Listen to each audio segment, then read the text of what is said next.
শুভ রথযাত্রা সবাইকে। রথের দিনে পাঁপড় ভাজা কাকা দিয়েছে। রথের দিনে ঠাকুরদেরকে সাজানো হয়েছে, দেখো কত সুন্দর করে মা পুজো করতে বসেছে।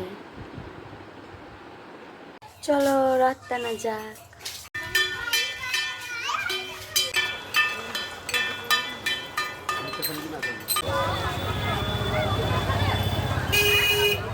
এখন এসেছি হচ্ছে আমাদের ক্ষুদিরাম মাঠে ঠাকুর দেখতে, আমার এখানেই বাড়ি।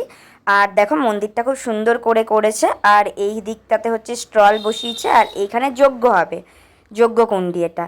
তারপরে আমি তোমাদেরকে সামনে থেকে গিয়ে আরেকবার প্যান্ডেলটা ভালো করে দেখিয়ে দিলাম। আর এইখানে নাম গান হবে। ভিডিওটা কোথাও কিছু ভালো লাগলে like comment share and subscribe. আর আজকে তোমরা কিভাবে সারাদিন কাটালে অবশ্যই আমাকে কমেন্টে জানিও। বাই বাই, সবাই ভালো থেকো, সুস্থ থেকো। সেকেন্ড পার্ট নিয়ে খুব তাড়াতাড়ি আসছি, আবার তোমাদের সাথে দেখা হবে।